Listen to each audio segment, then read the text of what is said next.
ప్రభునందు దేవుని ప్రియబిడ్డలారా, ప్రియ సహోదరులారా, సహోదరీమణులారా, సర్వశక్తిమంతుడు, లోకరక్షకుడు, పునరుద్ధానుడైన యేసుక్రీస్తు ప్రభుల వారి శ్రేష్టమైన ఉన్నత పరిశుద్ధ నామంలో ఈ జూన్ మాసము 24వ తారీఖు ఉదయకాల శుభాలు.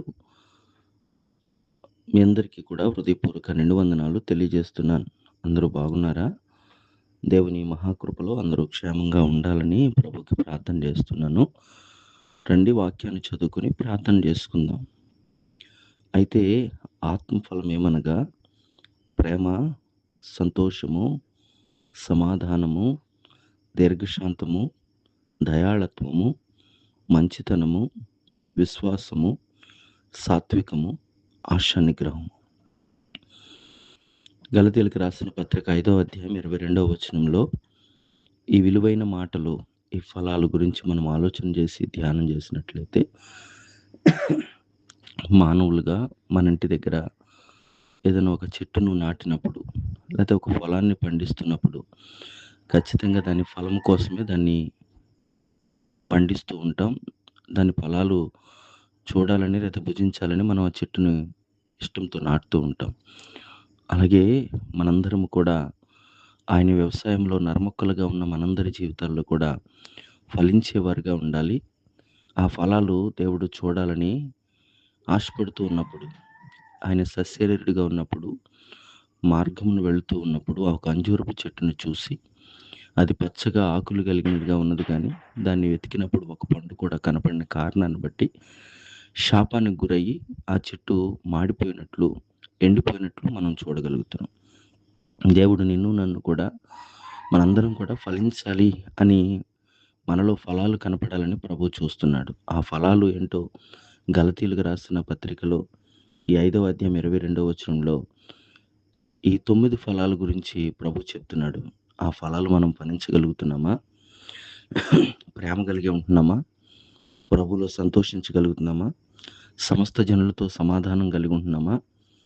దీర్ఘశాంతం కలిగి అనగా నెమ్మది కలిగి ఉంటున్నామా? దయ చూపించే దయాళత్వం అనే ఫలం మనలో ఉందా? మనము మంచివారుగా మంచితనం కలిగి ఉన్నామా? ప్రభు దగ్గరికి ఇప్పుడు వస్తే ఆయన దగ్గరికి వెళ్ళిపోతామన్న విశ్వాసం అనే ఫలం కలిగి ఉన్నామా? సాత్వికం కలిగి ఉన్నామా? అనగా కోపం లేని ప్రభువు శిక్షించబడుతున్నా కూడా క్షమించే మనసు కలిగిన ఆ సాత్వికం మనలో ఉందా? ఆశా నిగ్రహం మనకుందా? మనము ప్రభు చెప్తున్న వాక్యం, ఇంద్రియ నిగ్రహం కలిగిన ఆత్మనే ప్రభు మనకి ఇచ్చి ఉన్నాడు, పిరికి ఆత్మ మనకి ఇవ్వలేదు. అలాంటి ఆశా నిగ్రహంతో మనం ఉన్నామా? ఈ 9 ఫలాలు, ఈ ఫలాలతో మనం ఉంటే కనుక పరలోక రాజ్య పౌరులుగా ఈ భూమి మీద ఆయన ప్రేమను ప్రకటించేవారుగా, ఆయన రాజ్యం కోసం ఎదురు చూసేవారుగా, ఆయన చూసినప్పుడు ఫలాలతో కనిపించేవారుగా ఉంటాం. అలా ఉండటానికి పరిశుద్ధాత్మ దేవుని సహాయ సన్నిధి మనందరికీ అనుగ్రహింపబడును గాక.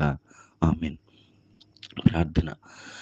సకల ఆశీర్వాదాల కారణభూతుడా, సర్వశక్తిమంతుడైన గొప్ప దేవుడా, నీకు వందనాలు.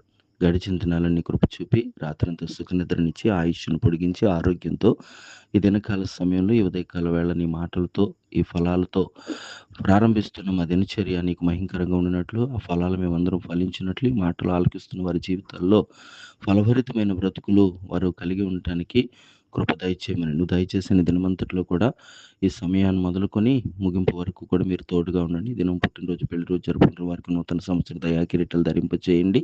ఆయా దేశాల్లో ఉన్న బిడ్డలందరి చుట్టూ నీ తోడు, నీ కాపుదల దయచేసి బలహీనులైన వారిని బలపరచమని యేసు నామములో ఈ ప్రార్థన అడుగుచున్నాను పరలోకపు తండ్రి. ఆమేన్. ఆమేన్.